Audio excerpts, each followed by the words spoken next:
mind is okay. She off your mind. Chai! Now wow, people wey suppose talk truth to power don't off mic. And if we talk, now 500,000 they go summer us, call them hate speech. But fear not, Maiyegun don't come. Ingo torchlight every corner, nooks and cranny of all these bad people where they spoil our country.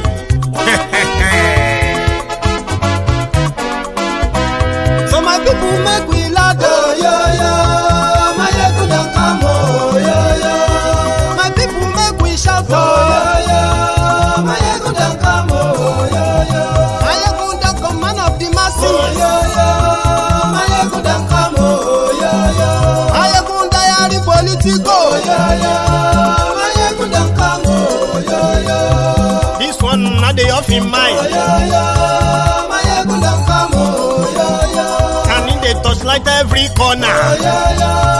Maiyegun don't come, oh yo yo. Okay, some people be they holla say they want the power. Chai, them be promise us say we go get light and power. Nah. Them hustle sote they can't get the power. But now they know they do anything with the power. Sure. Every day, dollar just they get the higher power over naira. See them talk say make we off mind, but thank God say Maiyegun don't come. So my people make you lie down, yo yo. Maiyegun don't come, oh yo yo. My people make we shout, oh yo yo. Maiyegun don't come, oh yo yo. Maiyegun don't come, man of the masses, oh yo yo. Maiyegun don't come, oh yo yo. Maiyegun diary politico, oh yo yo. Maiyegun don't come, oh yo yo. This one not they off in mind, oh yo yo. Maiyegun don't come, oh yo yo. Person where they do evil, no one make person talk.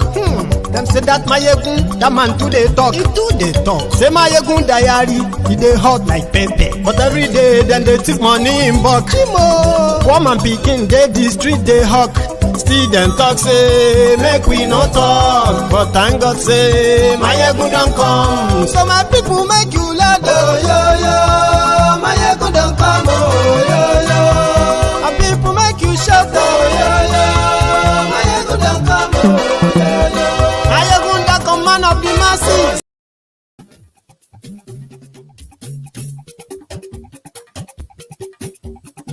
Maiyegun la wa mo la mo do. Maiyegun diary, Maiyegun number one. Maiyegun la wa mo. Yes. Good evening to you, good morning to you, good afternoon to you from wherever you are watching from. This is Maiyegun Live. Share the broadcast to start with.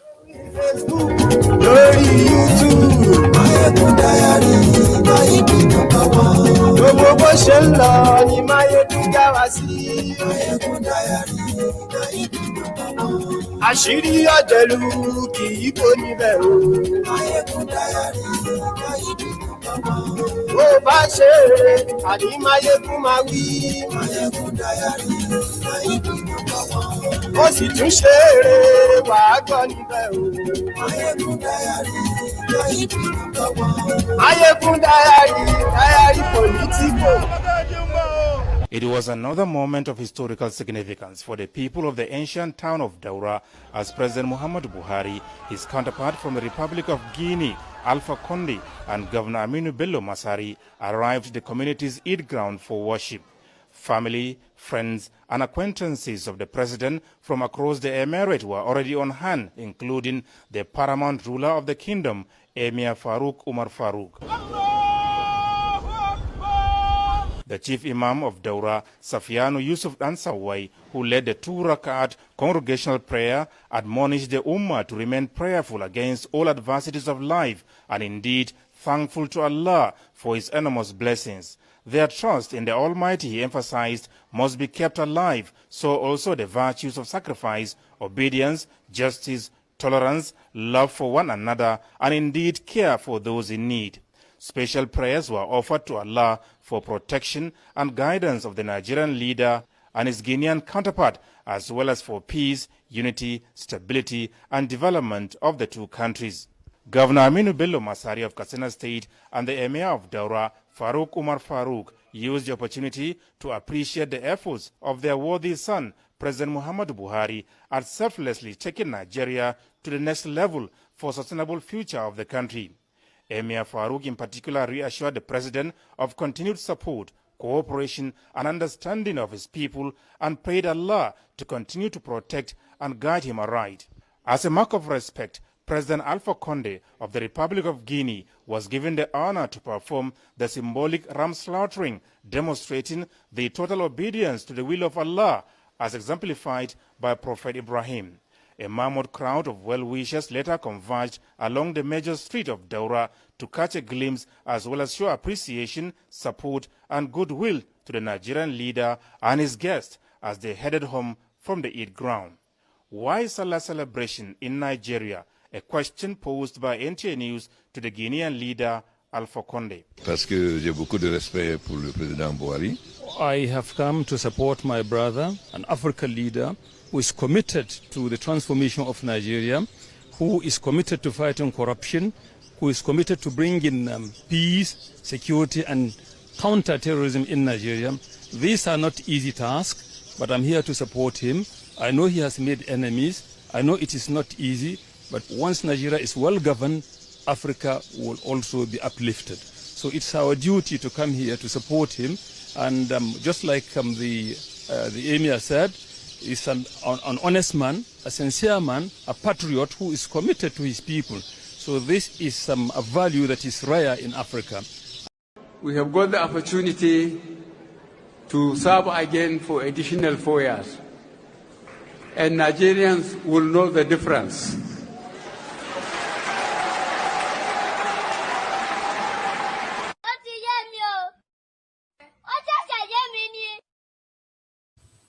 Good evening to you all once again tonight as you are joining this broadcast. Okay, so this is Maiyegun live to start with. That man you have on your screen is called Alpha Conde. Some of you will be wondering, Maiyegun, why are we interested in Guinea? What is the connection between Nigeria and Guinea? And why are we talking about them tonight? Among other things, I'll tell you if you are not in a hurry, okay? The man you have on your screen is 83-year-old Alpha Conde, the president of Guinea, former president now. He came to power 11 years ago through an election sanctioned by their constitution back then. In 2015, the game changed. The leader, somebody that looked like them, in power in Nigeria. Because you know what? Some of the African tyrants, they get covered by the Nigeria tyrants in order for them to get away with so many crimes that they actually carried out on their own people, corruption and the rest. Now, this old man came to Nigeria when Boko Haram became the president of Nigeria. And that was how he got glued among few other tyrants like himself, as he made himself to become. Later, I'll tell you. There were other tyrants from Chad, Mali, Niger. They were also milking Nigeria out of Nigeria's generosity on this insecurity. As you have some of them who always carried quickly to Abuja, they come to Abuja to get their rubber from the man that is sharing the largesse to them. As terrorists all across Africa are having their easy passage, easy way to Nigeria, the Fulani terrorists. In 2015, Alpha Conde found a brother, as you listen to in that video. He met with Boko Haram. He met with Tifnumbu. I'll tell you the part of Tifnumbu soon. But it all started from 2015. Election in their country says you can only be president for 2 times. of 5 years. Just like in Nigeria, you can only be president or governor twice of 4 years. Alpha Conde met with Tifnumbu. It was a total failure, just like Buhari finally proved to be. Alpha Conde found an ally in somebody that managed to package a fraud, a complete ethnic tribal jingoist, a fanatic jihadist, a murderer, a coup plotter, the one and only existing unpatriotic Nigerian that actually overthrew a democratically elected government in Nigeria history, Buhari. Who could have packaged him? It was the Tifnumbu of Lagos, of course. There were those who occupied all the social media places. There were those who were telling you they aspire to acquire, maguire, to retire, or require, whatever you ended up as, or expire.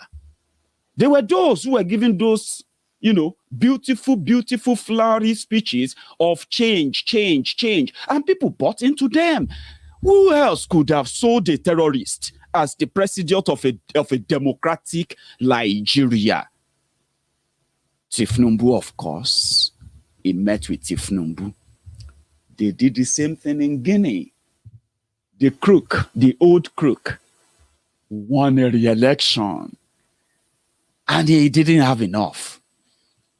Last year, it was meant to go away. I mean, let somebody else come over. No. He wasn't going to do that. Nah. He decided to wield his usual African tyrannical blood that actually runs in their veins due to the rigged, fraudulent system they established in different kind of all these colonies called African countries.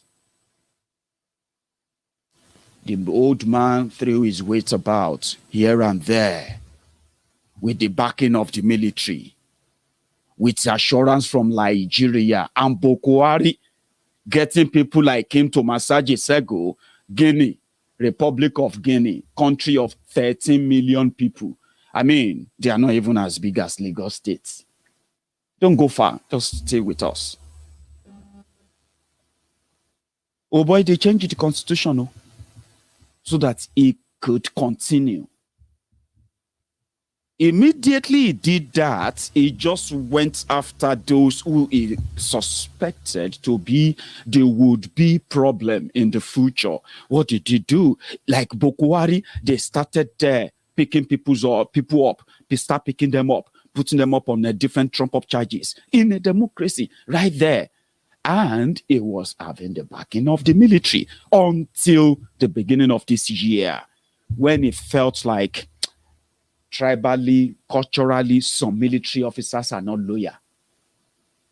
And he needed to do some house cleaning. And they have this special force, like they have them in Abuja as you are watching this video. They are the last to break. If you want to plan any coup in Nigeria and you want it to succeed, they are either those that will plan it, or they will be the last to break before you can take over power or take over the president. But you see, one thing in similarity with Nigeria is this. Alpha Conde thought as Nigeria, as big as Nigeria is, they will give him, and Boko Haram will give him protection, that intimidation, to the point that he started celebrating his Salah in Nigeria, in Daura. But the similarity with Nigeria is that he has the military to intimidate his opposition, kill people, make people disappear. The police, they work for him. In Nigeria, Boko Haram has similar.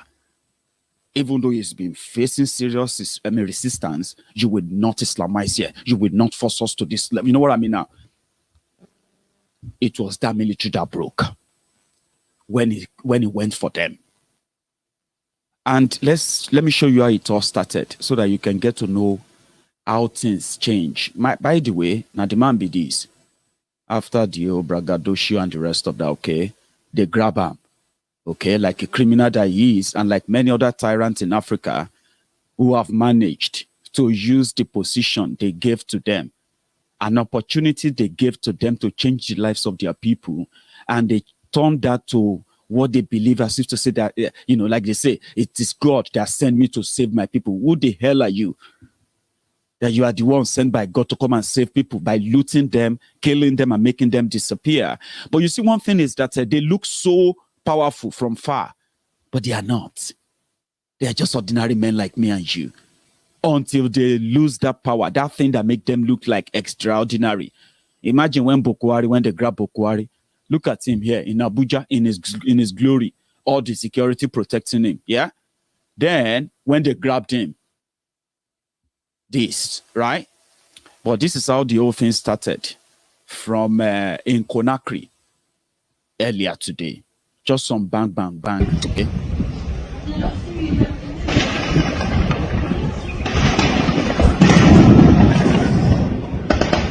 Encore des soldats en train de tuer. Ah là, c'est clair, c'est clair.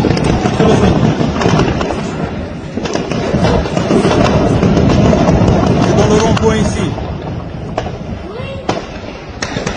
Regarde, c'est ici, là, quelque part. Regarde, tu vois dans le rond-point.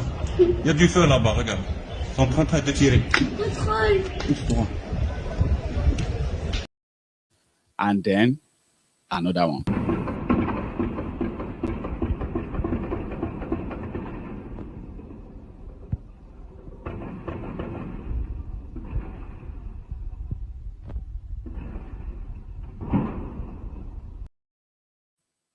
Right. Then his own political party now came out. The supposed government is leading, right? They came out and they said, don't, we have brought the whole situation under control. There's no problem anymore. The soldiers who started this, we have, we've grabbed them. The normal grandstanding of politicians, or that of dying politicians, so to say, okay? They love that power. They don't want to let go. Mm-hmm. The guys just said, well, you know what? If you are in control, where is your president? Because we have him here. Oui.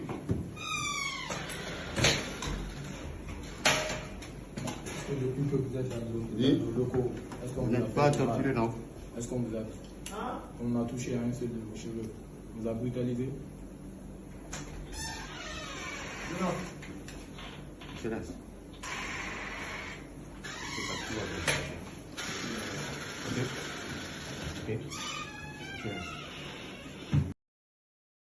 So they were asking him, I hope they have been treating you well since we brought you here.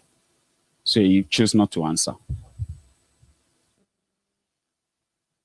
But what is the similarity?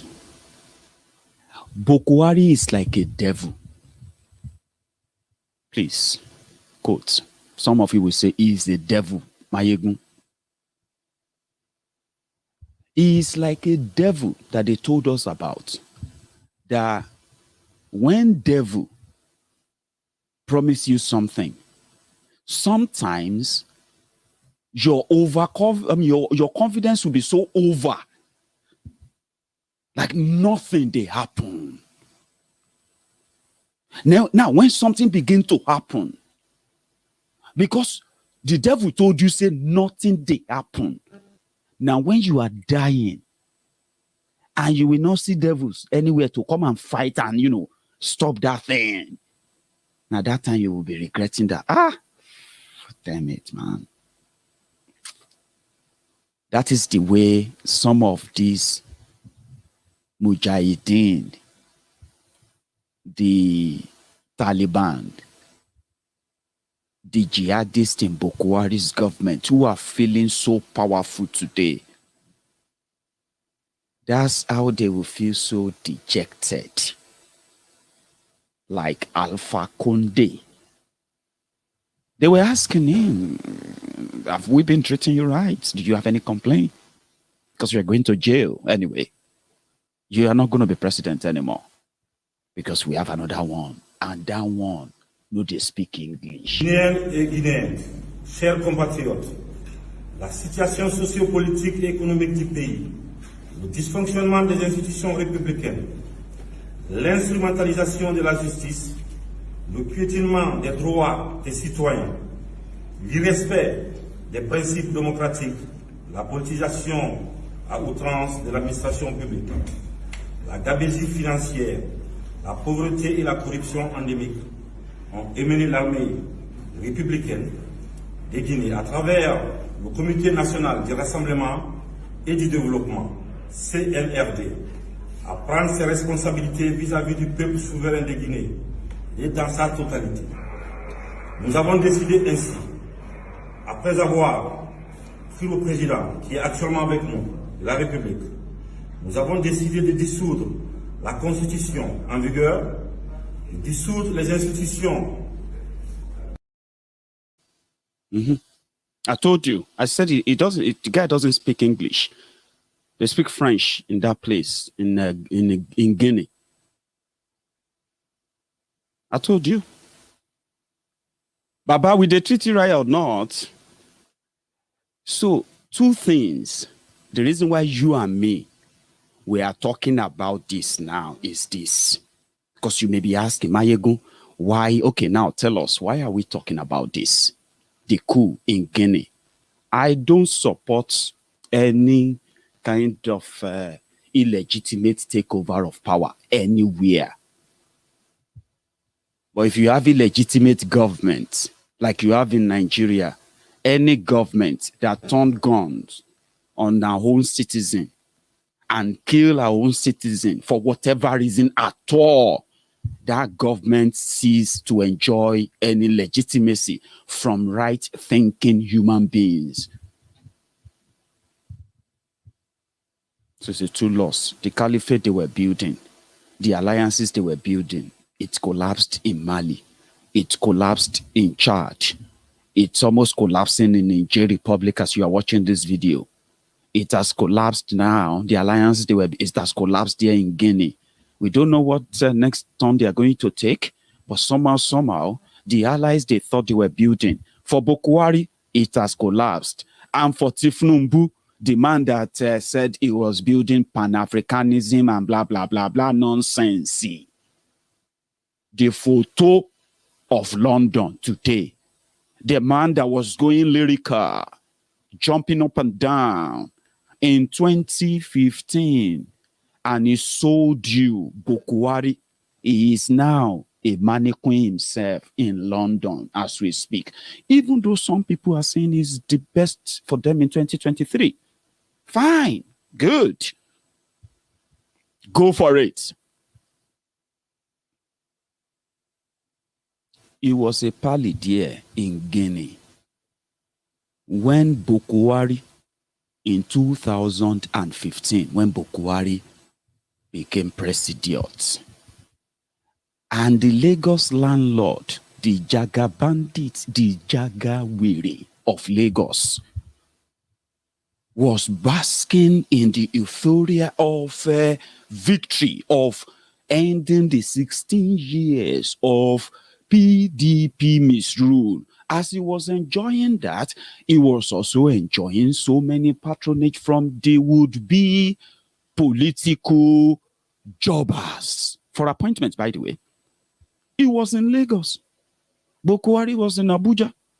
And it took Boko Haram 6 months before Boko Haram eventually announced the caricature, incompetent, corrupt first batch of his ministers.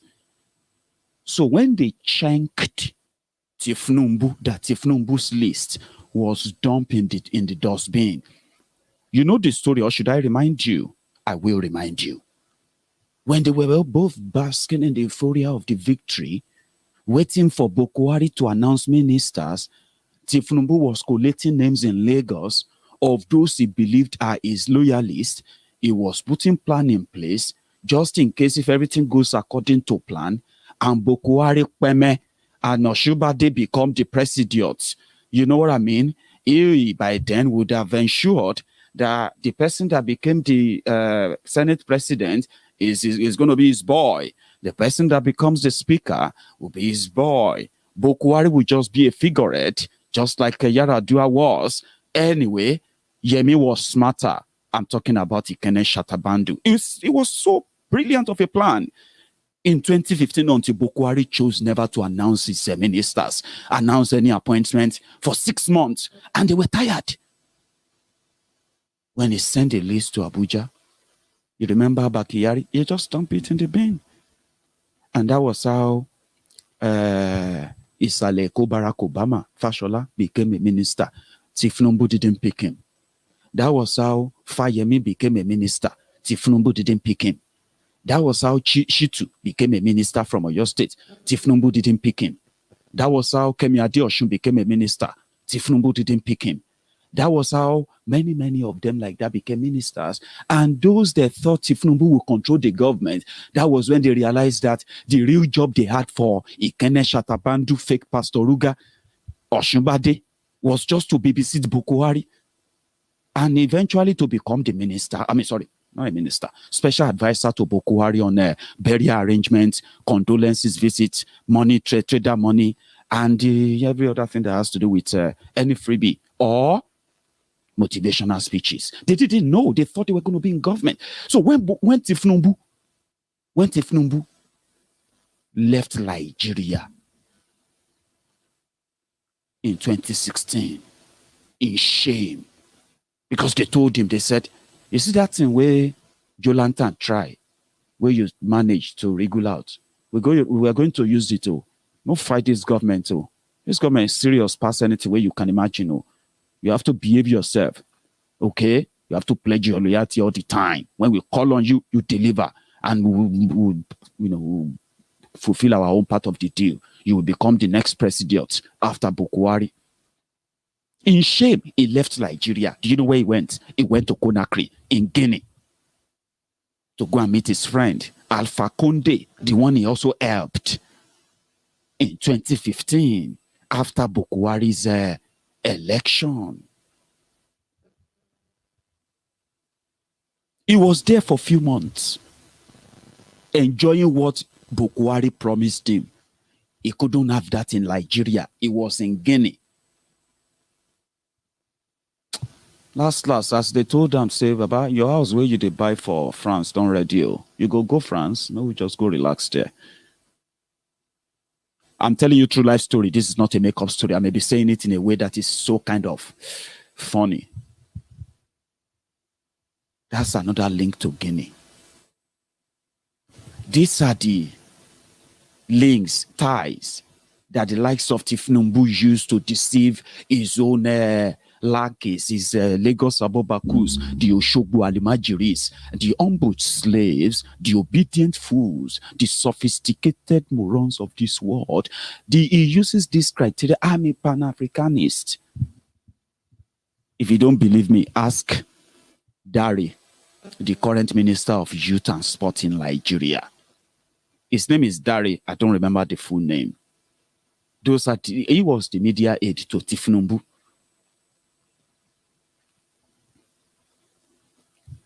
That is collapsing. Somebody who managed. Thank you so much, Kalu Okpara. My brother, you are a great guy. I pray that life will always be kind to you and your family. Please, you must never backslide from the temple. I have no other choice. It's so obvious anyway. So thank you, Kalu. Let's go back to how they dragged and sold the terrorists to us. And the people that sold the terrorists to us cannot even live in the hell the terrorist is now supervising or superintending on now. You remember this story? The story of, I think it was Abraham Lincoln. I can't remember. He actually made up all the jargons. Tifnumbu. This was 6 years ago. When French was challenged, they turned to their general, Charles de Gaulle. Correct? When Britain was challenged, they turned to their great general, Winston Churchill. Correct? Today, Nigeria is challenged.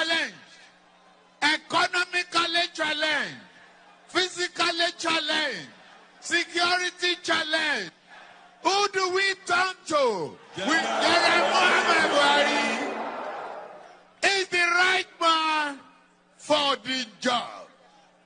If you talk of military experience, he has it abundantly. If you talk of courage, he has it abundantly. If you talk of simplicity, he has it abundantly. If you talk of great determination, a combination of vision and ability to perform, honesty and integrity, he has it abundantly. Abundantly. Abundantly. Abundantly. I love. I'm coming back up. I love when the incapable government of Nigeria, Poverty Development Party, they have nothing again to say. They now ask their integrity, the temerity, to question the qualification of General Buhari and look for a certificate.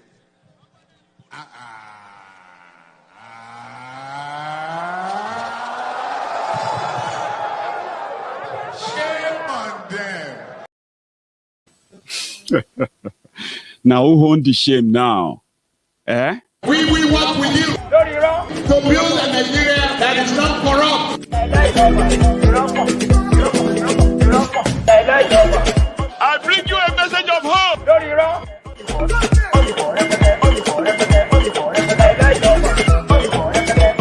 We are going to spend a lot of resources on education. Lori Ro. That's true. However, there was a time the young people grabbed him. Baba, come here. You once lied to us, where you told us that all we needed was change. So what happened to that change? That the first time that they had to hold him after 2019. I think I have the clip. Let me check. It's like if you go through the, enormous traffic here, coming here. By the time, because of road repair, but infrastructure and so on. So by the time we're going back, it can take a little time. What we are going through now will be resolved. We are going through a historical phase of the country that is promising and holding a promise for you. There's a leadership on the line. And you have to live with that for now. Protest will solve the problem. Will it? So what is going to solve the problem? The problem is replanning. Be responsive. Be able to get engaged with you, so that you will see the problem that we are facing. That's it. Sir, don't you think you, our leaders, have failed us?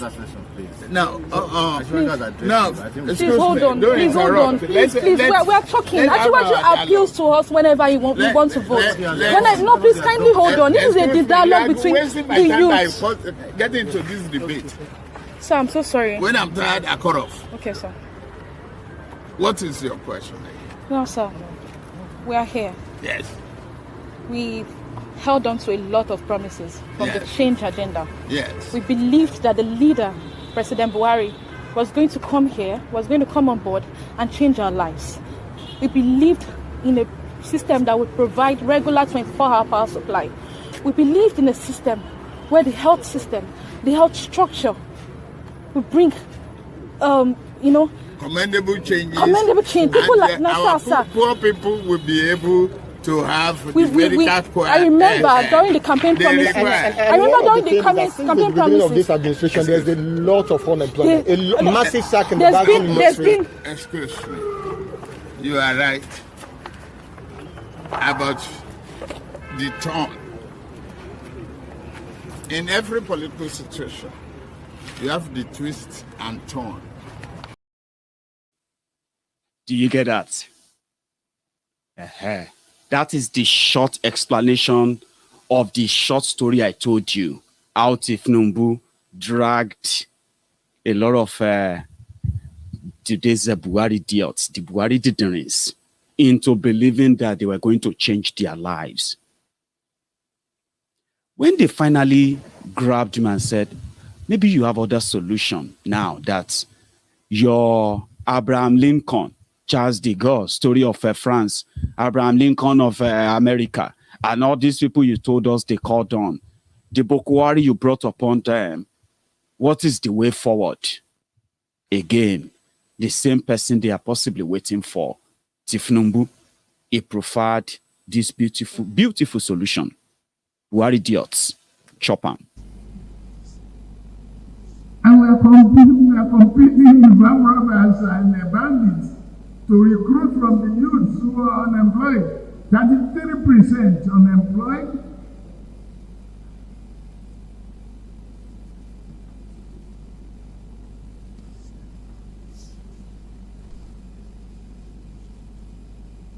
Recruit 50 million youths into the army and take away from their recruitment source. What do we eat? Cassava, àgbàdo, corn, and the morning, yam in the afternoon. It's growing here. You create demand as consumption. He's made that suggestion to Boko Haram since, I think it's since April. They can't even recruit 1 million. Well, 1 million is too much. There's nothing to feed them with. Other than Agbado get that the Boko Haram are already taking over. Nigeria is close to such announcement. The new thing, just like terrorism is a new thing, well, it's no longer a new thing in Nigeria, right? But Coup, which was the primary terrorism that was unleashed on the people of Nigeria since 1966. Yeah, that's the first terrorism where people are murdered, killed. Just people wanted power and to force their own idea, their own ideology on the people. Okay, that used to be the history until this new terrorism, religious terrorism, is now the talk of the day. They lied to you. They distracted the whole of us to believe that some Fulani terrorists, some Fulani men are coming from Chad. They are coming from Niger. They are coming from Mali, coming from all these places into taking over Nigeria. But they didn't tell us they were coming to take over Nigeria. But what they didn't tell us then was that they are in power to prepare a place for them in Nigeria, with none of us being any party to that arrangement. That's what they didn't tell us. But today, as you are watching this video, we have it on a very good record, right? There's so many of these northern states, northwest, northeast, north central, some of these states, the local government areas under them, many of these local government areas and towns, villages, communities are now being controlled by different terror groups, including in Sokoto, the seat of the Sultan Caliphate. All these facts are pretentiously hidden from the public because they are good enough to show that to show the extent of the leadership failure in the area of security, while they continue to project ethnicity, to project religion, and continue to push this this tribal ethnic block of a thing in Nigeria. Nigerians continue to bleed.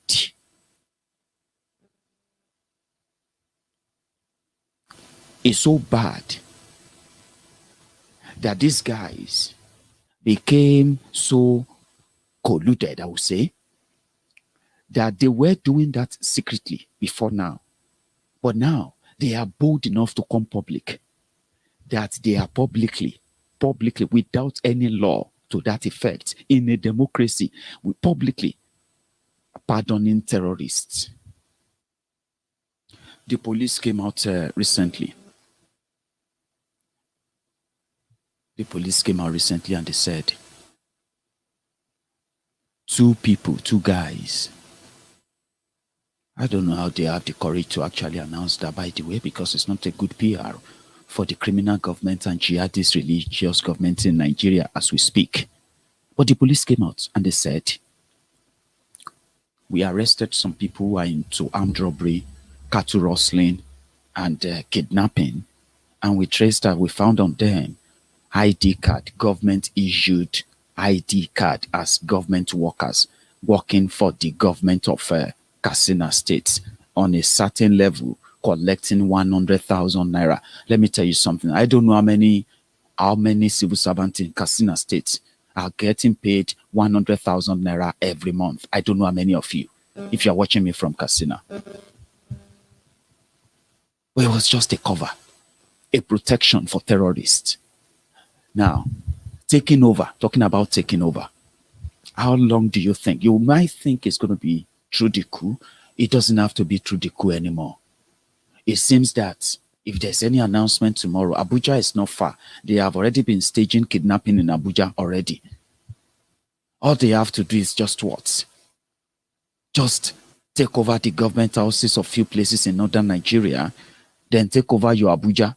And guess what? In your military, you will find them in there who are already in your military, and they will comply just like the Taliban did. And here is the problem.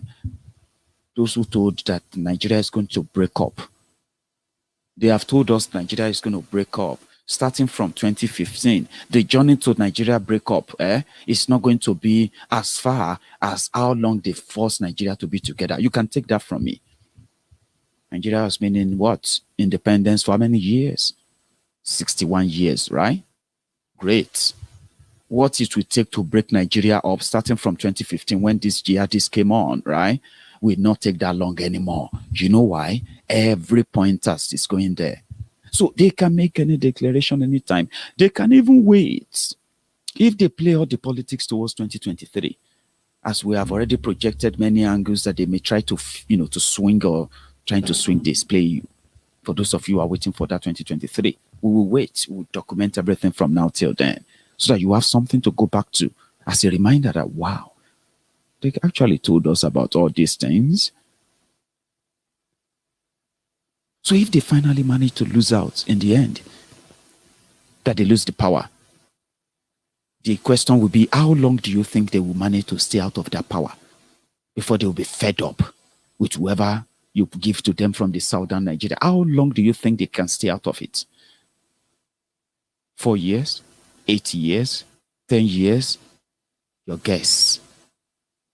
And when you talk about takeover, who would protect you or protect that government that they will likely put in place to fall over in months?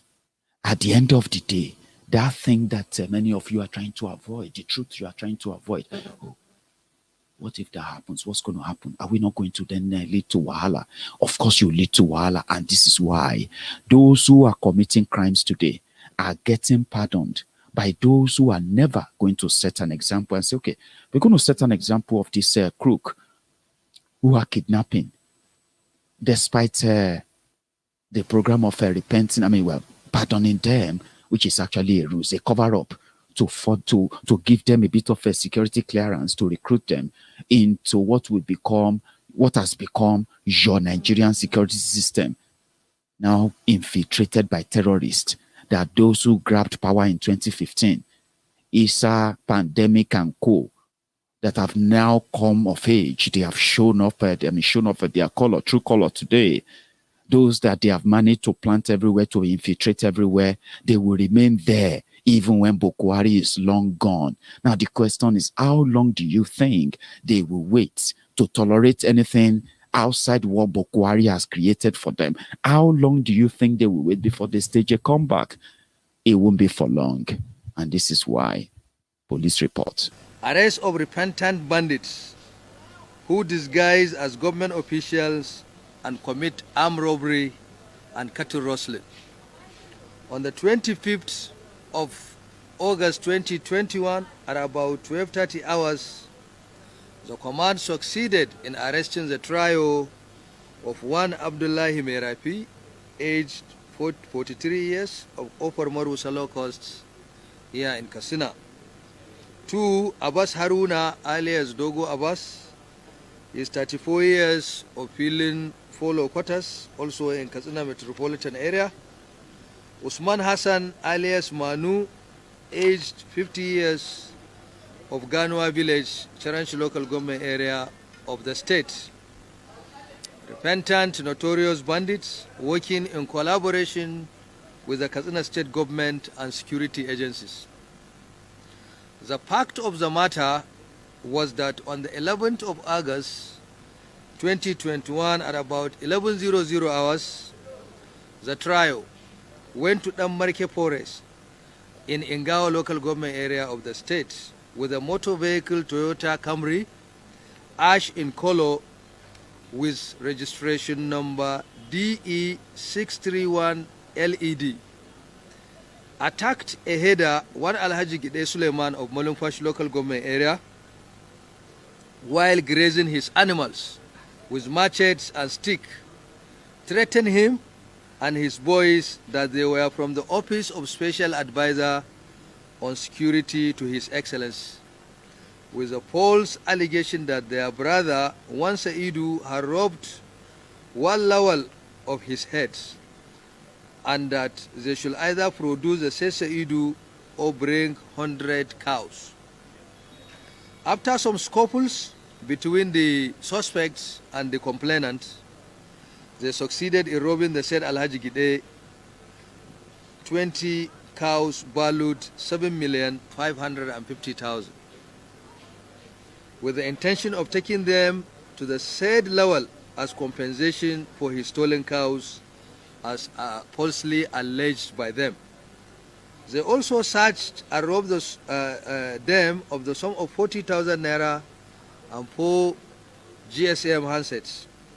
Subsequently, on the 24th of August 2021 at about 07:30 hours, the same syndicate of this man, Abdullahi Merapi, and 3 others attacked the complainant on the same allegation and attempted to rob him of another set of 20 cows.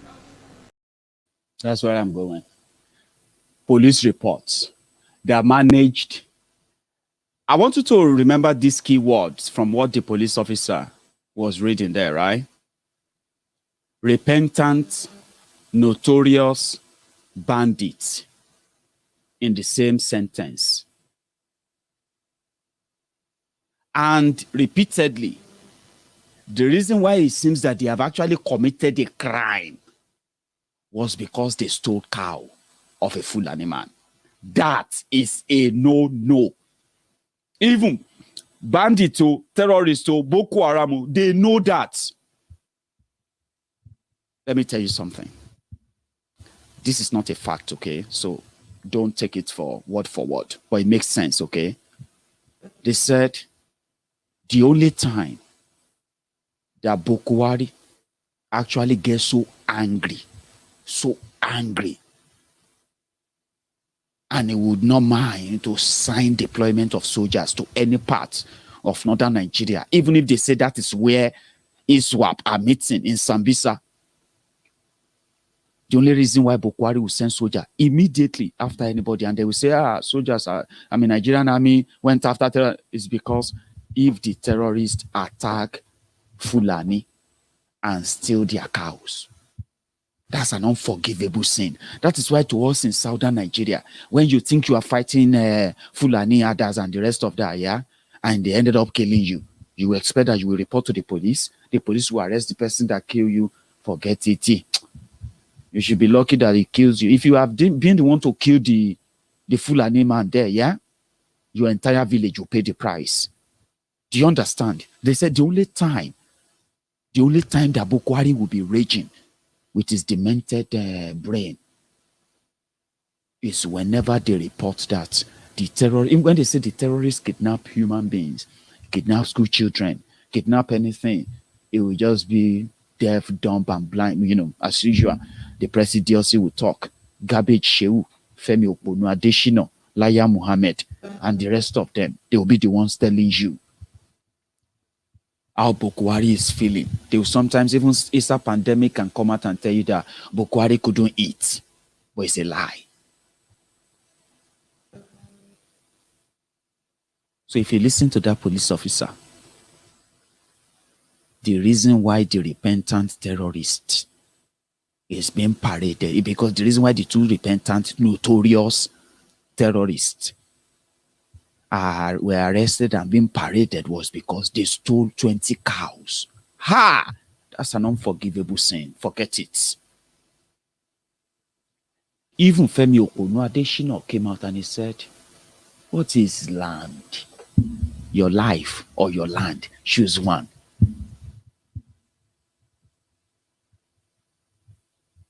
Do you understand? That was the only... If that guy kidnapped human beings, number one, they won't arrest him and parade him. They will negotiate.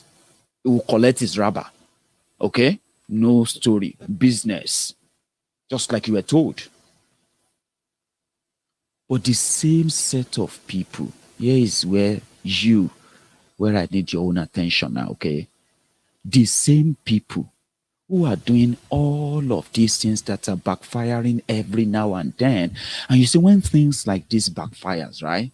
It doesn't spare you, whether you are a Christian or you are a Muslim, whether you are a, Yoruba man or, it doesn't. It comes back in multiple fold and it goes far beyond those who created the problem.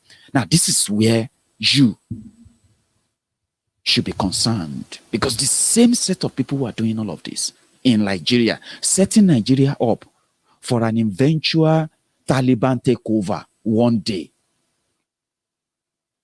If you ask me now,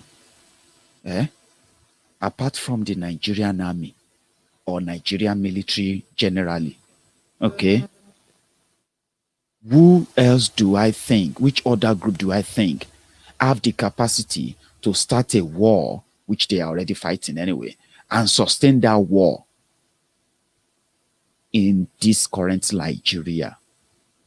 You will realize that the only people who have the capacity to fight the war are these religious jihadists that are hiding in different forests of Nigeria today. They are the only one, the only group organized enough, ready to die for whatever they believe in, and they are ready to kill to achieve it. Only them. They are the only people who have the capacity to shoot down a fighter jet. They are the only people who have the capacity to break a prison, because they have the capacity to attack the military, the defense headquarters. Think about that. When they told you, these criminals who told you to believe that IPOB, they are dangerous. Sunday Igboho is dangerous. The people want you to believe that. And because they don't want Sunday Igboho or Mazi Nnamdi Kanu or IPOB to become ISWAP or whatever nonsense they have told you. Even now, they are now telling you that IPOB has bomb. They have guns, they have bomb, they have rocket launchers, they have all of these things. But you and I know that the ideology, the religious ideology behind those who have already proved to us that they have them, and those they told us that we should be scared, though, because they have them, those who have shown to us that they have all these things, they can shoot down a plane, they can kill soldiers, they can attack, all these things, they have proved to us. They are getting pardon. They said we shouldn't worry about them.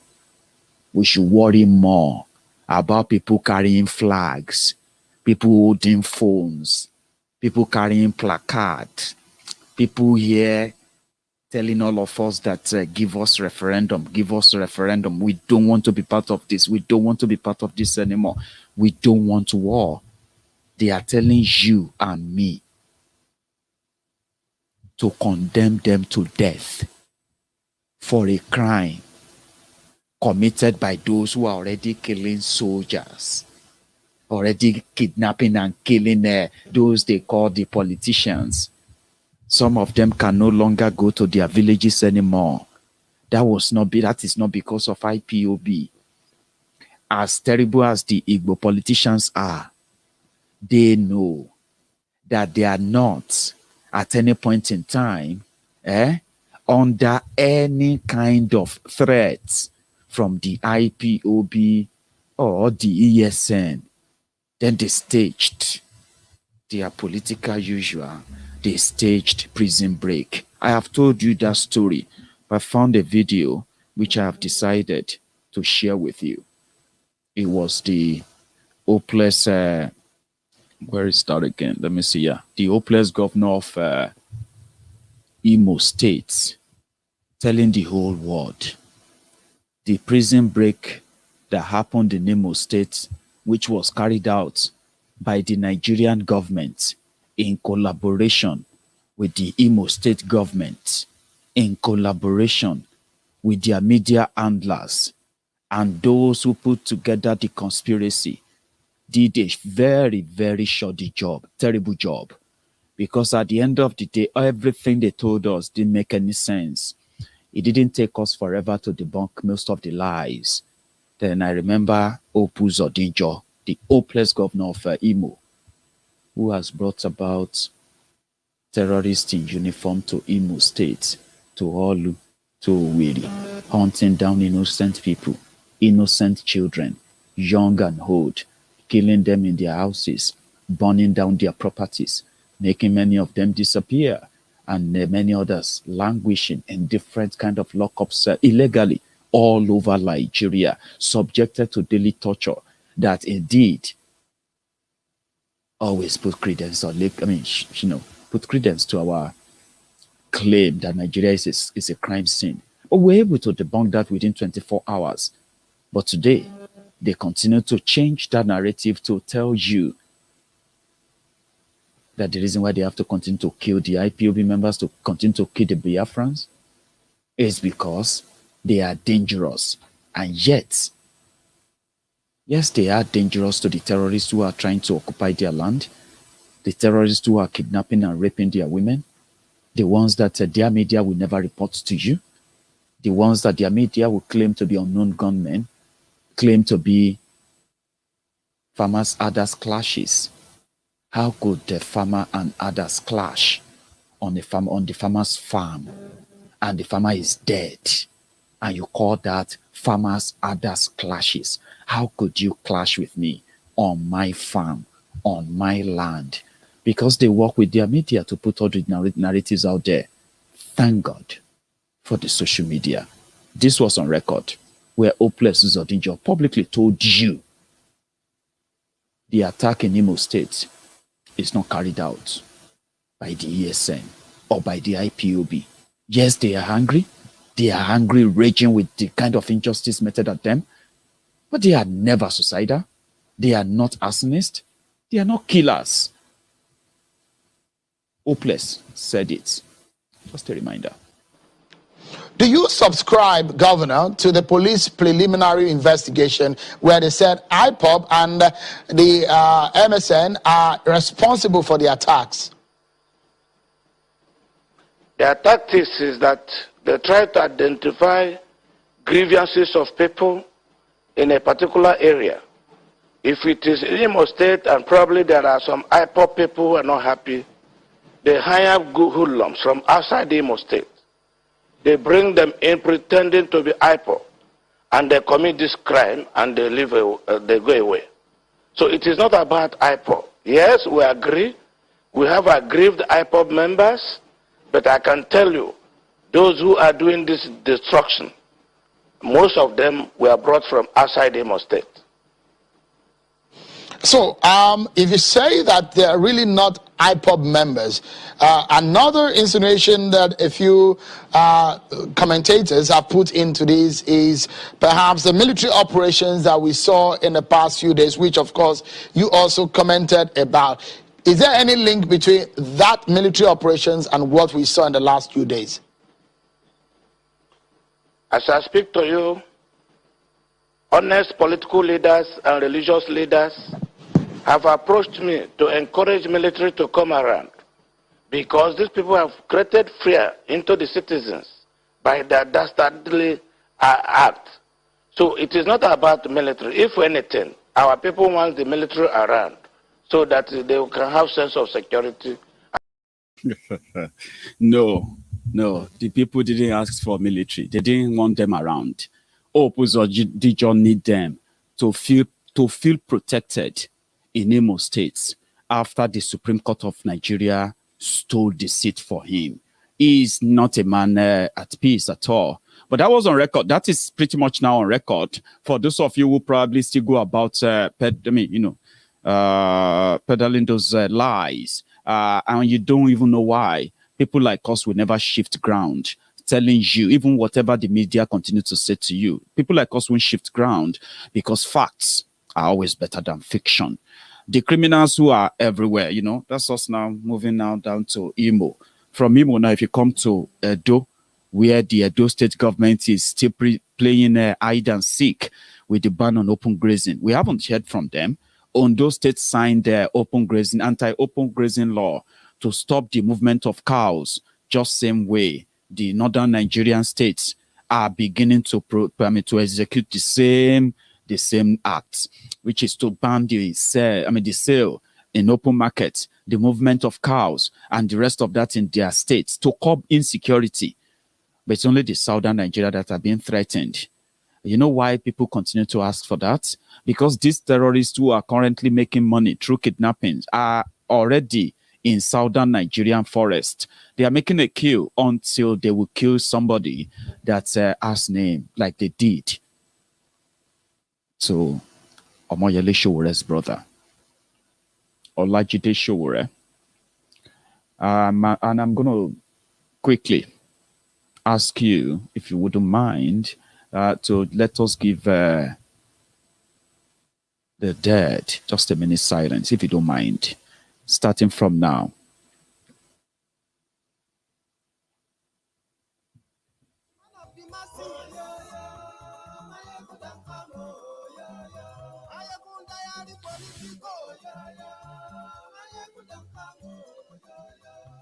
This one not the off in mind. Can in the touch like every corner. Okay, some people be they holla say they want the power. Them be promise us say we go get light and power. Them hustle so they can't get the power. But now they know they do anything with the power. Every day, dollar, just they get the higher power. Over naira. See them talk say, make we off mind. But thank God say, May God rest his soul, and at the same time give the family the fortitude to bear the irreplaceable, unbearable loss. Okay, so our condolences goes to the families of the Sowores. Somebody shared what happened, exactly how it happened, a family member, and I think I should share that with you as well. Another victim of a failed country, a country that kill our own citizens and give protection to the terrorists that commit all these dastardly acts. Olajide Sowore wasn't the only victim that day. Others were kidnapped. Their whereabouts, we are yet to get an update. But they were kidnapped, but he was shot and killed. A lot of reactions, followed that. But somebody shared with us exactly what happened.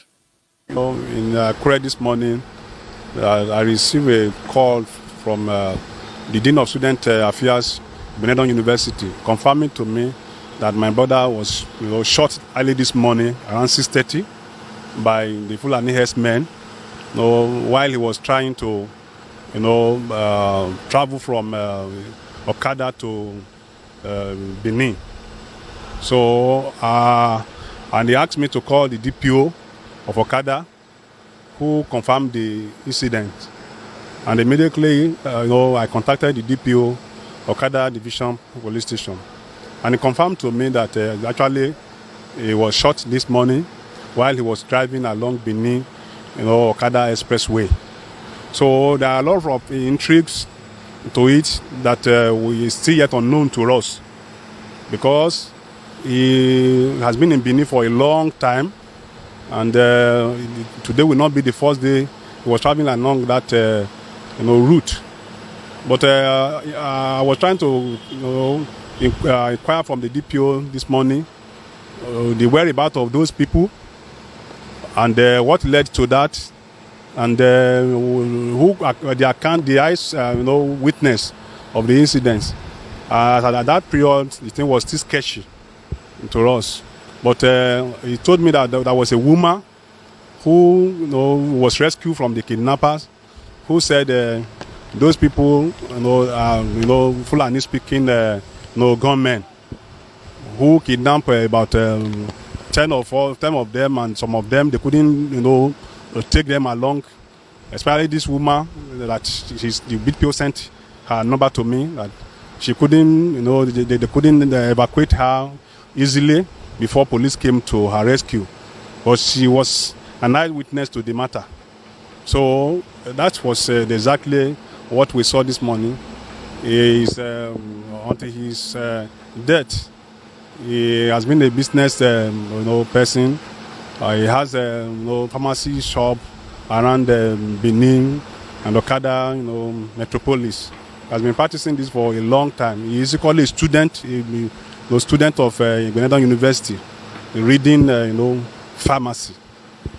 So I confirmed from the student union this morning, and the cop is with them right away.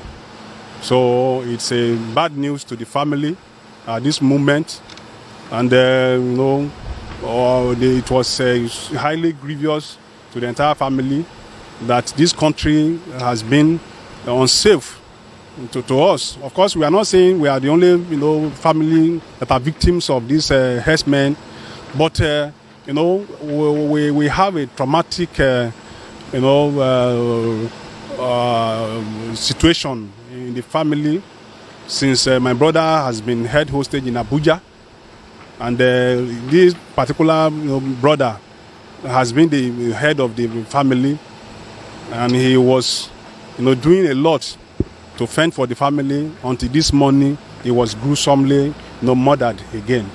So we are seriously bereaved, a serious problem. We don't even know how to move in this country. We don't know what to do. We don't know where to go. We don't know who else is the next victim. That is the situation we are right away. To even travel to Benin right away is a serious problem. We don't know where they are hiding anywhere again. So it's our plea to the entire international community to come to the aid of Nigeria. The killing and murdering every day is so alarming that we are skeptical of living in this country. It's a serious trauma that we are.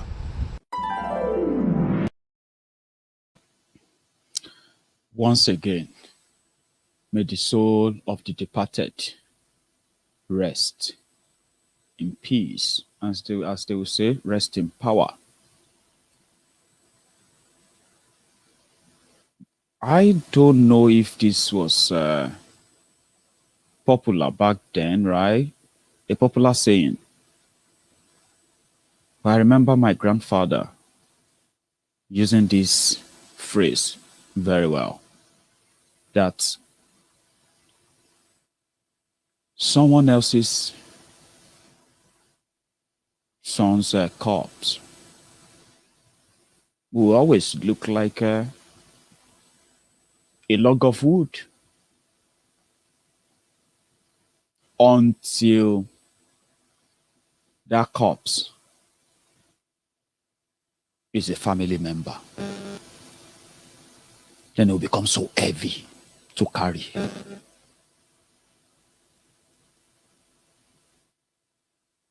Heavy with bereavement, sadness, disappointment, unlived dreams, so many other things let down, things that will make that body of that your loved one to become so heavy to carry.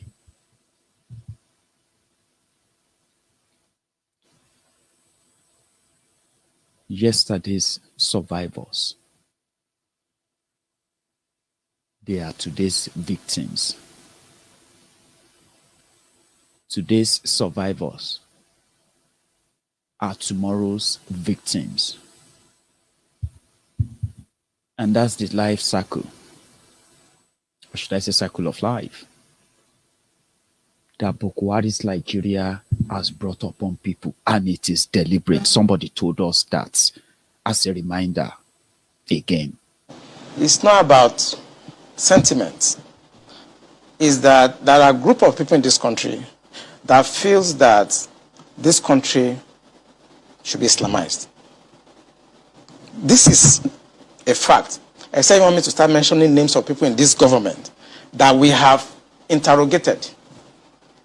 I was a member of an interrogation team, and I've interrogated a very high-ranking member of this government in 2007, 2008 on issue of Boko Haram. I interrogated him. He's in this government right now. And what was the issue? Boko Haram. And this senior officer was actually let go because he was found culpable. But right now he's in the government. You see, we must say the truth, because if you don't, this country is going down the precipice. We have been set back more than 60 years right now. We've gone back to the time before 1966 now. And whoever is coming back to repair this country has a lot of work to do. This country has never been polarized, so we cannot run away from it. We have never been this much polarized. I'm a federal person. My mind is federal. My brain is federal. My loyalty is federal. I do things for the federal government. So I cannot come here and try to be sentimental. No, I'm a federal person. So will your life be at risk now that they're hearing you? I don't care. I don't care. And my colleagues, they know me. Those people that listen to me, they know me. I don't care. The issue is that this country is bigger than an individual. That is the issue. This country is bigger than individuals. Buhari will come and go. Eliminating me or killing me will not solve the problem and will not add value. But he will come and go. And somebody must come and repair the damage to the psyche of this society, the damage to the polarization, to the nepotism that I've never seen in my life. I work with all these presidents. This is the worst situation I've found myself. And believe me, internet does not forget.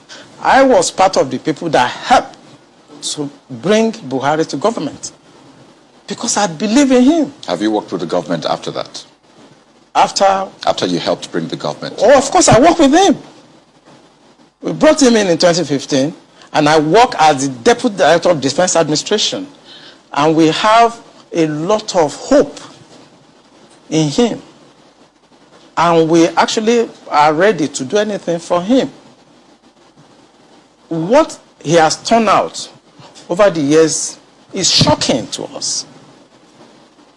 I was in Harvard in 2014, in December, when the Department of State Services and CIA and others were contemplating about Buhari and other aspirants. I know what we did to convince the American government that the only person that can come and put this country right is Buhari. That was before the Lagos, APC, before they chose within. Right. And that was how Tinubu came in. We know what we did, but what he has done in the past 6 years is shocking. It's unprecedented. And it should not be allowed to be swept under the carpet because the damage to the psyche of this country is monumental. We'll talk. It's not. Meanwhile, when they asked Boko Haram just laughed, and it's like, we have got the opportunity to serve again for additional 4 years. And Nigerians will know the difference.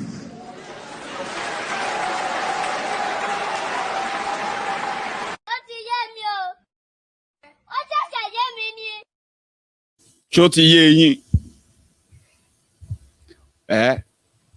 Shoti ye she understand. Many people are now understanding better. Like that man where, Commodore Unle Olawumi is so disappointed. And as expected, oh boy, they invited him straight away. Well, you see, Nigerians are, it is bad though. It's so unfortunate though, right? That I don't know the name they give to that mental disorder, that mental problem. Some of you may likely help me. Please don't say Stockholm syndrome, okay? That is so common. Give me something so real, right? That mental problem that will make you to begin to love your oppressors. Do you get what I mean now? People who subject you, abuse you, assault you, mentally torture you, doesn't care about your mental health or anything. They don't, you know what I mean? Those who do that to you, then you begin to kind of like them or begin to love them. Then you begin to worship them. Then you begin to see them as the only hope. What's the name of that again? Some say selective amnesia. That's so popular. Don't use that word. There's a name for it. So Nigerians, sorry if because I'm not sure if I am not also suffering from it. That's why I'm going to use this. My number makes sense. Okay. 80 to 90% of Nigerians are suffering from this mental health problem. Maybe I shouldn't use mental health problem because it's pretty much like an insult to those who genuinely suffer mental health issue and all of that. And please, this is not about you, okay? I respect that, by the way, but I don't mean to mock that, just to be clear, okay? And indeed. But there is this kind of mental conditioning, okay? This kind of mental conditioning that make people who have been through hell, and they are still going through that hell, but to continue to defend those who put them through that hell. A lot of Nigerians are suffering from it. They have a way of excusing it or explaining their ways out. Like, if you remove Boko Haram, if you remove this terrorism, if you remove the human rights abuses, if you remove the incompetence, but Boko Haram is kind of a nice person, Sha. And people will say, okay, what do you mean we should remove human rights abuses, the looting, the terrorism, the kidnapping, and the entire destruction of the economy? What else is now left about Boko Haram? Of what use is it? Nigerians will give excuses. They will say, if not for, let's say if you take this out, take that out. And that is why the man that brought Boko Haram, Tifnumbu of Lagos, the Jaga Wiri, the Jaga bandit, the Jaga addict of Lagos, that ruled Lagos and continue to rule Lagos by proxy after 22 years. Bobby Orthopedic Hospital was never upgraded to be able to operate on his knees that has now somehow partially crippled him that he is recovering from in London. 22 years of failure with the legacy of the local terrorists that are being celebrated as role model in today's Yoruba land, the land of the Omoluabis, where we work hard, smart, clean, clear to be who we want to be. From every clan, from one clan to the other in Yoruba land, hard work, sincerity, honesty, faithfulness are the ethos that make us Omoluabi until the emergence of the likes of Tifnumbu of Lagos, where Agberu, the local terrorists, are now the role models to our young generation in Yoruba land.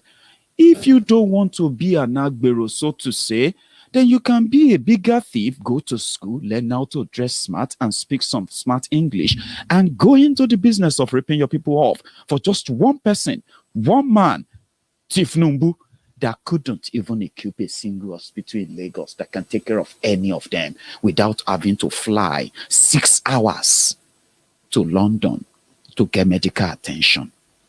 Don't think I'm speaking in parable. Don't pretend you don't know what I'm talking about. There are people in Nigeria as we speak praying for Chief Numbu to return well, to come and change Nigeria. The one, he once told them this. When French was challenged, they turned to their general, Charles de Gaulle. Correct? When Britain was challenged, they turned to their great general, Winston Churchill. Correct? Today, Nigeria is challenged. Today, 6 years after that speech, Nigeria is not just challenged. Nigeria is orphaned. Nigeria is destitute. Nigeria, the crippled giant, is pretty much not different from a beggarly, disorganized, and completely balkanized nation. Trust me. As Nigeria is challenged now, the Lagos Abobakus, the Oshogbo Alumajiris, the Yoruba Buharidins, the Buhari Didiris, the Buhari Dinotus, and the Buhari Dijatus, getting an inspiration and encouragement from their uncles and aunties abroad, the Mumumadus, the Bele lecturers, the Mumu lecturers, teaming up with the rest of the clan called the Facebook bandits, social media adsmen. And guess what? That Nigeria is more challenged now, crippled, destroyed. Natif Numbu change them. I'm not joking. For real, these guys. To contest for president, but we are begging him. We are crying. We are pleading that he must come and contest to lead this country, because we see what he has done. He was in governor of Lagos State, and all the people he has made, those he mentored, his mentees, they are all doing well in their various fields. All his mentees in the political circle are doing very well. When you look at Lagos State remained the pace setter for all the states in the whole Africa, not only in Nigeria. So because of that, we believe Asiwaju Bola Ahmed Tinubu has what it takes to lead this country to the promised land. If you can remember, sometimes ago in the year past, he wanted to establish a power plant for Lagos State, aero gas then, but for political reasons, some disgruntled element disqualified that on personal selfish agenda. We don't have Michelin in this country again. We don't have Dunlop again. We don't have many manufacturing countries in the country again. Why? Because they are all running on generator to produce, and to produce on generator, you know what it costs? It will surely bounce back on the cost of productions. So automatically, who is going to buy a tire at rate of 75,000 naira? He's better to go to the neighboring country, produce there, and export it down to Nigeria. Because of that, we are begging Asiwaju Bola Ahmed Tinubu to please, for God's sake, to come and contest for the president of this country. He has not told us, but I believe he should have interest. If he doesn't have interest now, we are pleading on behalf of all Nigerian youth. He should come and contest, because we believe he has what it takes to be the leader, number one, of this country, and he has to take us to the promised land. If Asiwaju is not contest 23, I will leave this country. No future for anybody, because he must come and contest for the generation yet unborn. God will help you. Okay, so much now. What should the people expect from Asiwaju if he emerges the winner come 2022? Victory, joy, celebration, greatness, upliftment, employment, financial breakthrough, financial freedom, celebration, multiplication, success, and all the good things of life shall be added unto it for us with God Almighty. Shoti yeyin ayọ̀lé àṣírí jàre èèyàn kan ti sọ fún bó ti yé òun dáadáa that the Tinubu be that sandwiched by Fayemi and Akeredolu. You get what I mean now? We have got the opportunity to serve again for additional 4 years. And Nigerians will know the difference.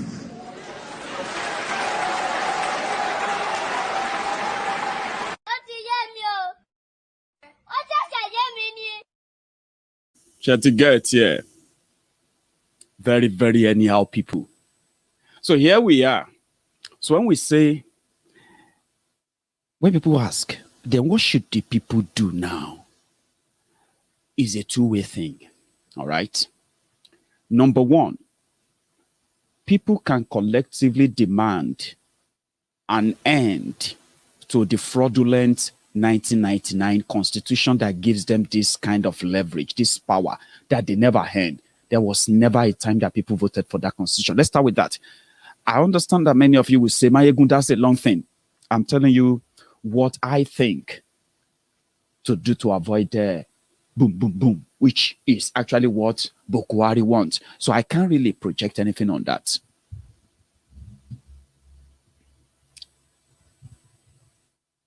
Let people agree that this constitution or whatever they call it, that trashy book, has no authorization for anything.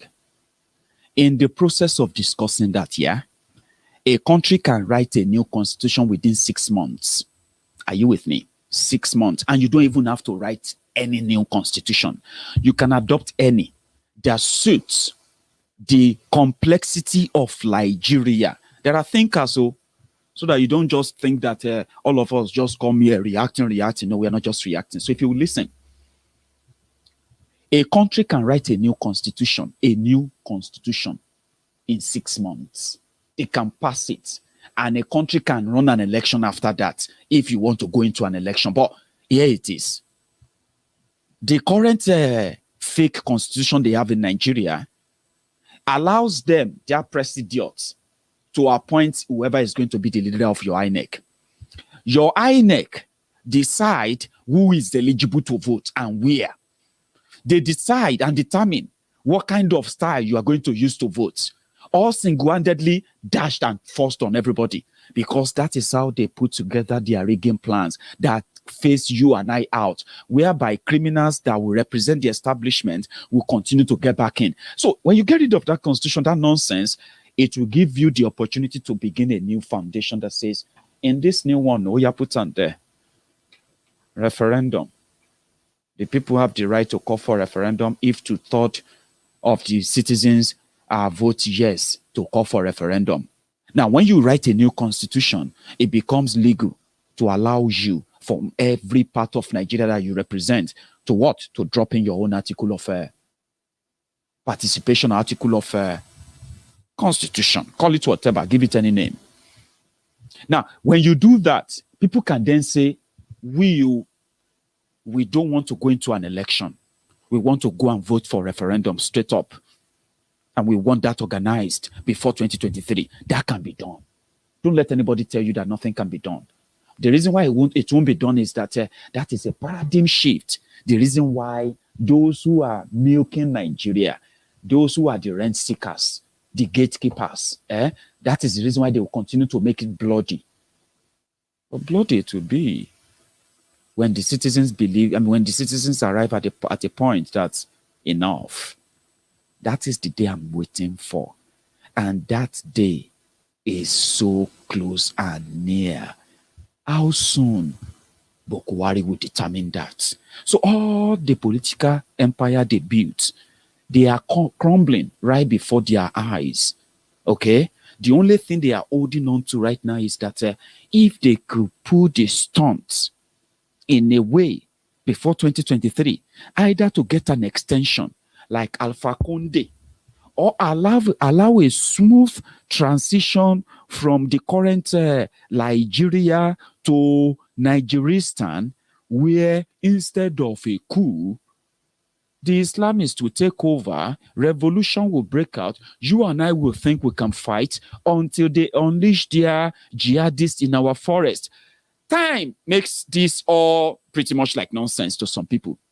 That's all, Maiyegun, that's all manner of nonsense you put together. I didn't arrive at those nonsense, my brother, my sister. I didn't arrive at those nonsense just by talking nonsense. If you have been following, there are already pointers to that. It's just whatever name they're going to call it is what we don't know. Because whenever they stage it, whenever it happens, you and I will be the victims. Do you understand? Because it's real, it's true. They told us, Miyetti Allah just told the Ondo state government that they were joking to have banned open grazing. Kaduna just banned open grazing. No. They didn't just ban open grazing in Kaduna, in Niger State too, in Katsina. They banned the sale of cows in their markets, popular markets that they have cows. This government have banned that in the north as we speak. But Miyetti Allah is interested in Ondo, and the first message 4 days after Ondo state governor signed the open grazing, anti-open grazing into law. The brother of our own vintage, our own Omoyele Sowore, pharmacist Olajide Sowore, was murdered 4 days after Ondo State. He's from Ondo State. The same Fulani that killed him are the same Fulani that are holding his brother, Omoyele Sowore, in Abuja, in what is called the city arrest. If Showore's mom, Sowore has no choice or chance of even visiting his own mother in Ondo State.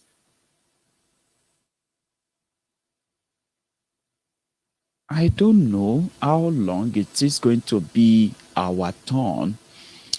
I think Philip was on the program last night, and he was pretty much trying to deviate from the real conversation. And he said he went to Kaduna on train. And I actually forgot to ask him that why didn't you go to southern Kaduna, where the killings, daily killing, Kajuru, all these areas, why don't you just try and take a tour and possibly make some videos there for us? Not going to Kaduna on train, right there in your flats in London, telling us that you just came back from Nigeria and you were in Kaduna. God help the soul of these guys, because you don't know who is going to be the next. The sad thing is this: as these terrorists are spreading in Nigeria, spreading the fear, staging up different attacks in the middle of the night, kidnapping people for ransom that people are paying millions of naira to them every time, the security forces in Nigeria continue to deny that they actually know where they are. Meanwhile, they do. A cleric in Nigeria called Sheikh Osama Gumi could locate the terrorist, but the Nigerian intelligence community couldn't locate the terrorists. But they've told us the reason why is because the terrorists are themselves those in government. They choose what is priority, and in this case, ethnic cleansing, the murdering and the killing, of innocent and powerless people in southern Nigeria, coordinated especially in Biafra land. That the Amnesty International came out just about a few days ago to tell us that on their own record, verified record, 800 people, 800 innocent people have gone missing that nobody could account for in eastern Nigeria, especially in Imo and Abia State. In the last 8 months, 800 human beings targeted and made disappear by the agent of government of Nigeria, who kept telling you and me the IPOB members who are asking for referendum for Biafra are more dangerous than the terrorists that are killing and kidnapping people, that continue to make or lay credence to the fact that reason why nobody should be part of a country that says you can't defend yourselves against the invading terrorists, you will be tagged a terrorist for doing so. Or in fact, for publicly coming out to say you would do that, you will be tagged a terrorist in a country like that. So they made them the priority. They continue to kill them. Over 500 of them were killed in 8 months, according to the Amnesty International. when over 1,200 of them have been found to be languishing in different cells illegally, no court order, no court, no nothing, illegally in different cells all over Nigeria, subjected to the worst inhuman treatment you can ever imagine. And listen, the terrorists are not the priority. How do you make that work? How do you build unity on that? How do you tell victims that continue to bleed to stop crying? Or how? Now, it's going to get worse. More people are going to believe that it's never going to work. And once we have the number of those who knows that in different ways they're going to be victims, okay, let those who have become victims today and they've managed to weather the storm and they continue to weather the storm, fight on and push on and push on. Let them know that, yes, people may not really appreciate what you're doing, but you are the inspiration to so many other people who knows that they are going to be victims too. But you who believe that you may never be victim, if you ever get caught, kidnapped, and you ever got put through that trauma, but you never got killed, which people will say you are lucky, then your story can inspire others when you say it, the story, when you tell your story yourselves.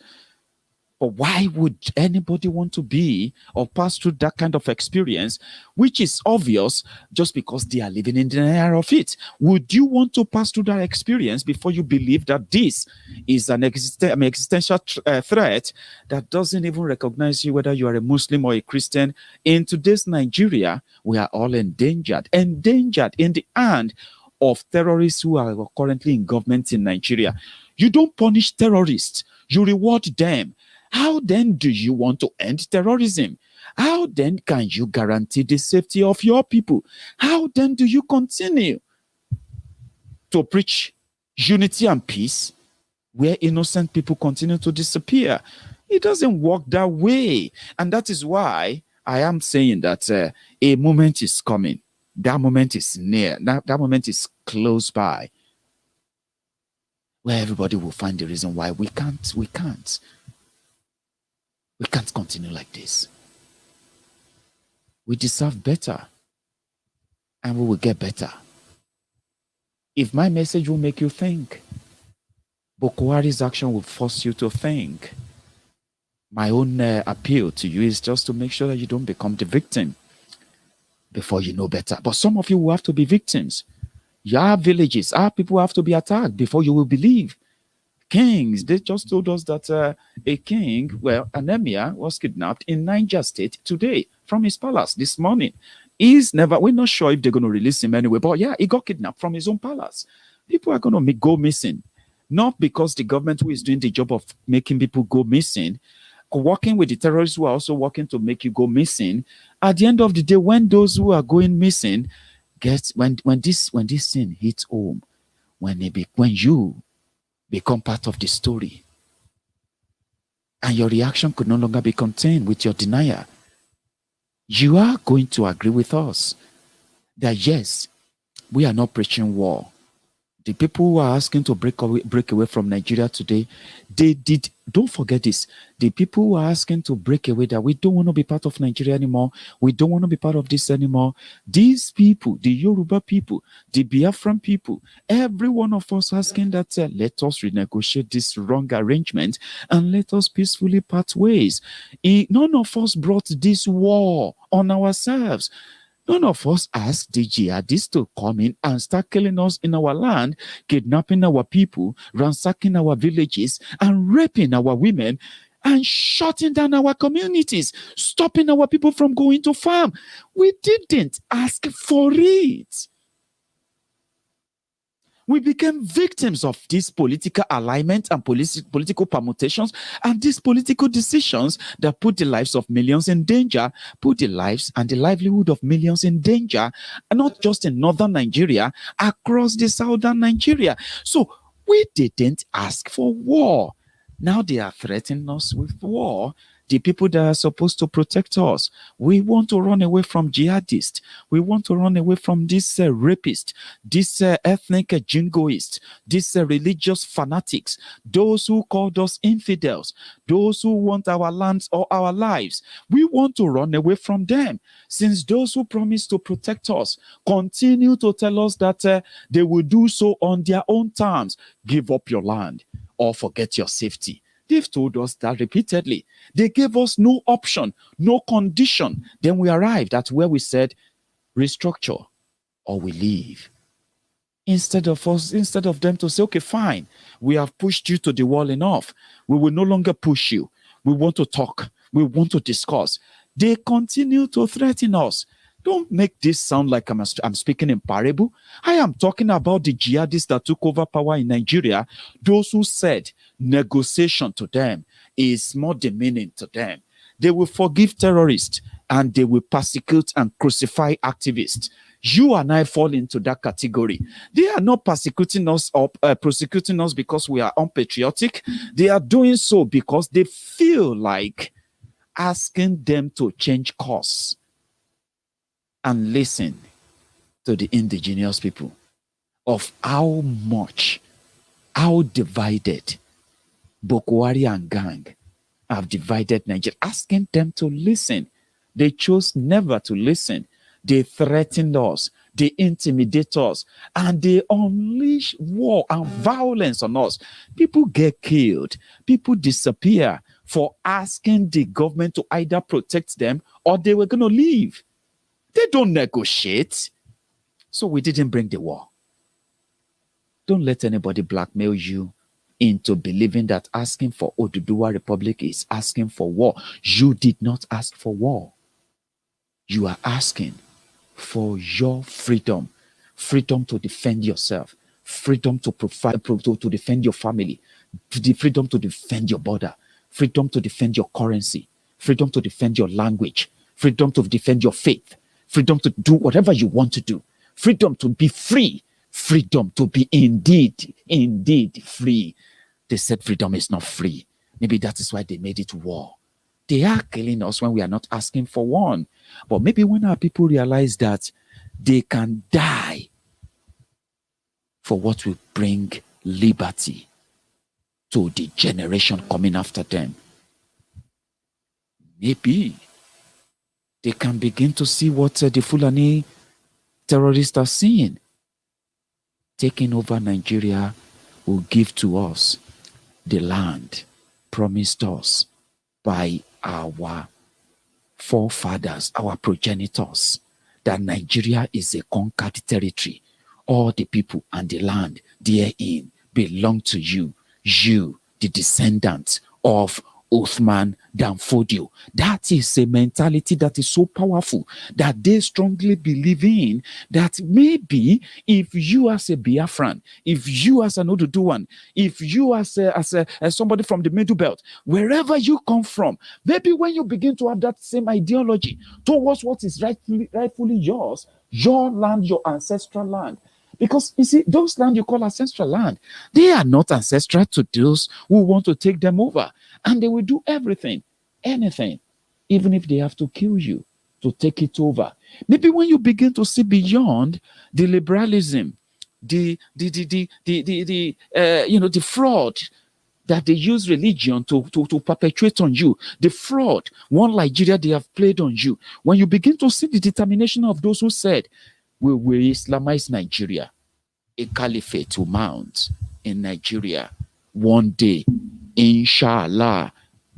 Listen to me. That is a dead serious determination that you wishing it away, thinking being liberal, being smart, or being kind of nice may push it away. Maybe when you have that, when we have enough of our people who have similar mentality, similar commitment to what actually rightfully belongs to them, maybe Oduduwa Republic defendants, Biafra defendants, who find it worthy to die for what is rightfully theirs. Somebody asked me a question. Why is all this wahala? If the Fulanis if they are Nigerians, Where is their ancestral land? Don't they have their forefathers, Uthman Danfodios, and everywhere he lived? Didn't they have land from where they actually come from originally? If they, excuse me, if they are genuinely Nigerians, okay, don't deceive yourselves. The Fulanis in Nigeria, especially the elite, with what they have told those who are in Nigeria, is that every Fulani from everywhere in Africa, all over the world, is a Nigerian. If they come calling for help, they must provide sanctuary for them. They must provide homes. They must provide shelter. They must make them feel at home. They must provide land for them. But here we are, Nigeria, where this kind of people have this mentality. They have the largest part of the country. Nigeria, 100% land. The 70% of the land is domiciled in northern Nigeria. I mean, the people who believe that every Fulani in every part of the world is a Nigerian, I mean, is a brother, is a family member. Yet they control the largest land in Nigeria. But it's only in the south that they want the lands. Do you understand that now?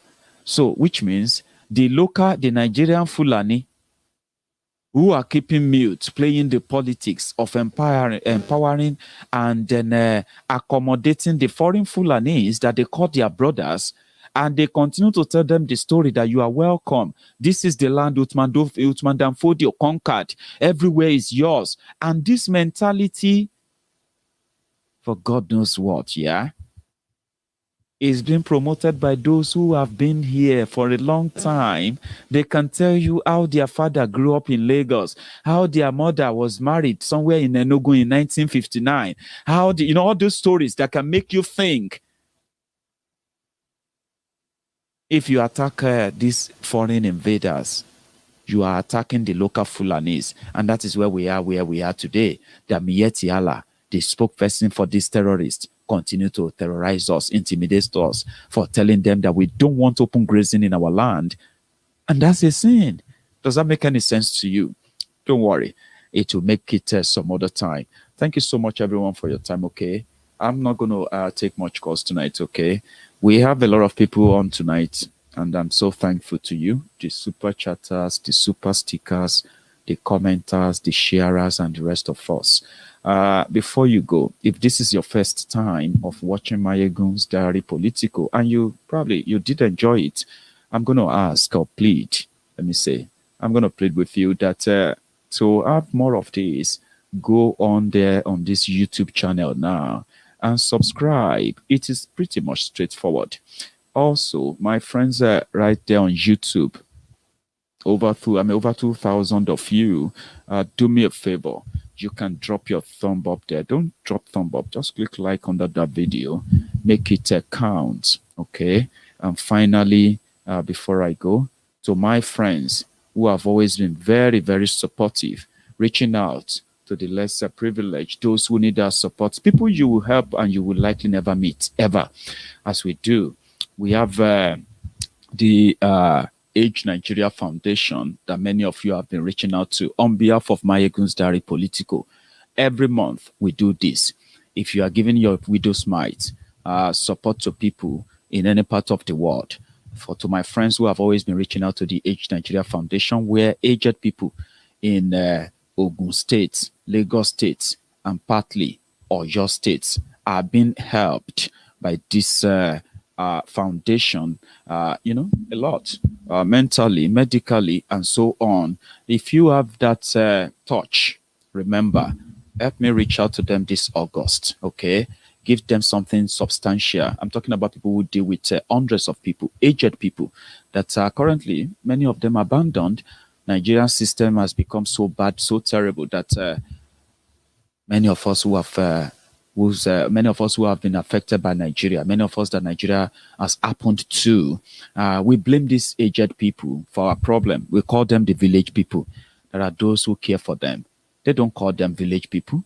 We call them senior citizens. In Ijebu land, in partly Oyo State, side of Ekpe, in Lagos State, they have been helping those some people called village people. And I so much appreciate what they do. Please reach out to them. And don't forget, use that reference number with hashtag Maiyegun Fans Support. So far, so good. We started partnering with them from April this year. And so far, so good. You, my friend, you have raised almost 1 million naira for this, for this foundation. I've shared some of their clips with you. I'm asking them to send me any latest one of any of their events. And I hope they are watching too. They will feed us with that very soon. Please reach out to them. Every little help, every penny counts. And while you do that, don't forget New York, the Yoruba Nation Mega Rally, organized by Ninas, where we have the Biafrans will also be there. The Oduduwa Nation, led by the Ilano Omo Odua, they are going to be there. If you want more information on that, okay, listen to this just before you go. Where's that clip? One moment.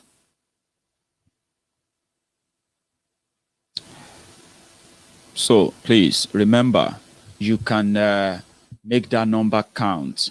The 1 million man march in New York. I hope this helps just before we go.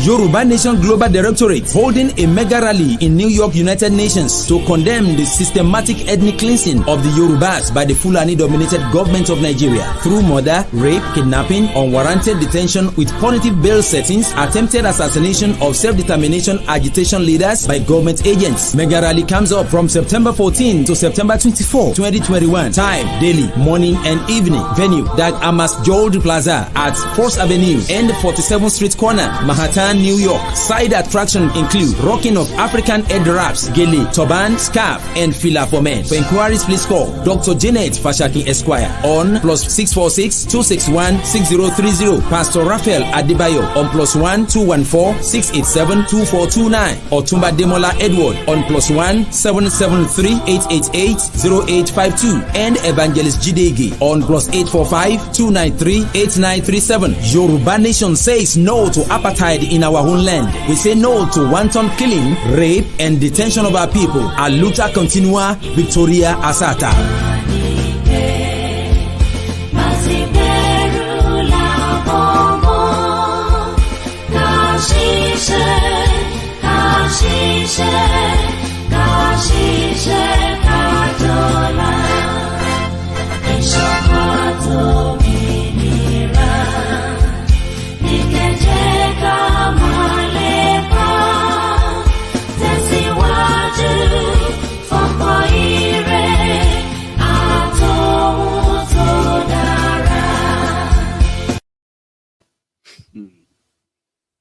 Thank you very much.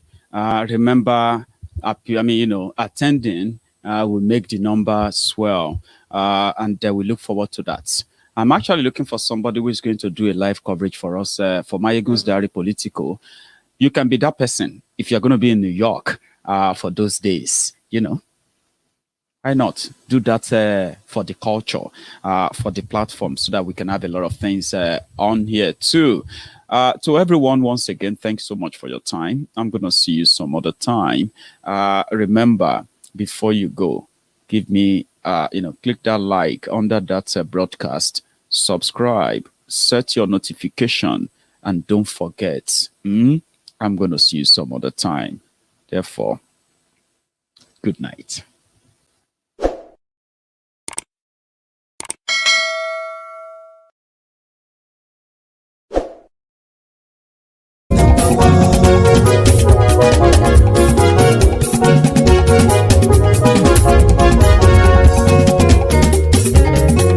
Àní ẹ̀sùnra kì í. Maiyegun ti dé. Maiyegun ti dé. Ọ̀jẹ̀lú ẹ̀sùnra kì í. Maiyegun ti dé. Àní ẹ̀sùnra kì í. Maiyegun ti dé. Lórí Facebook. Maiyegun ti dé. Àní ẹ̀sùnra kì í. Maiyegun ti dé. Lórí YouTube. Maiyegun ti dé. Àní ẹ̀sùnra kì í. Maiyegun ti dé. Bọ́ba bá gbé wúrẹ́. Àní ẹ̀sùn ra jù. Maiyegun ti dé. Ijó ìgbádùn yẹ. Àní ẹ̀sùn ra jù. Maiyegun ti dé. Pẹ̀sìdó bá rúfin o. Àní ẹ̀sùn ra jù. Maiyegun ti dé. Gómìnà kówó jẹ. Maiyegun máa wí. Ayé ìṣúra kì. Maiyegun ti dé. Ọlọ́pàá tí ń darí bá. Maiyegun máa wí. Ayé ìṣúra kì. Maiyegun ti dé. Aṣòfin tí ń rúfin o. Maiyegun máa wí. Ayé ìṣúra kì. Maiyegun ti dé. Òpùrọ́ olóṣèlú. Maiyegun máa wí. Ayé ìṣúra kì. Maiyegun ti dé. Ọ̀jẹ̀lú ẹ̀ṣúra kì. Maiyegun ti dé. Ayé ìṣúra kì. Maiyegun ti dé.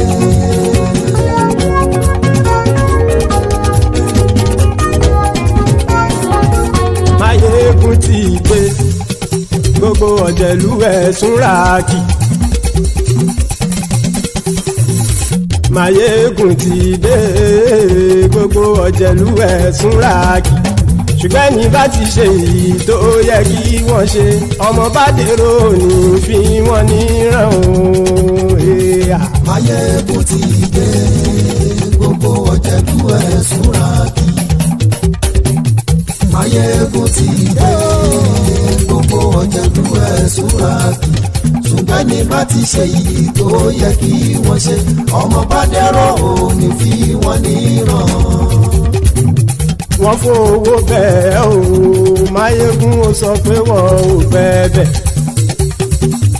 Wọ́n fowó bẹ́ẹ̀ Maiyegun ó sọ pé wọ́n ò bẹ́ẹ̀. Oníkan ṣáàtì ṣe èyí tó yẹ kí wọ́n ṣe fáwọn ará ìlú tó gbé wọn débẹ̀ o. Maiyegun ti dé. Gbogbo ọ̀jẹ̀lú ẹ̀ṣúra kì. Maiyegun ti dé. Gbogbo ọ̀jẹ̀lú ẹ̀ṣúra kì. Ṣùgbọ́n ní bá ti ṣe yìí tó yẹ kí wọ́n ṣe ọmọ bá dẹ́rọ̀ ò ní fi wọ́n níran. Kì máa yí ṣeré ọ̀rọ̀ yìí kì í ṣẹ̀fẹ̀. Kì máa yí ṣeré ọ̀rọ̀ yìí kì í ṣẹ̀fẹ̀. Ẹni bá ti lè lẹ́bọ̀ lẹ́rù o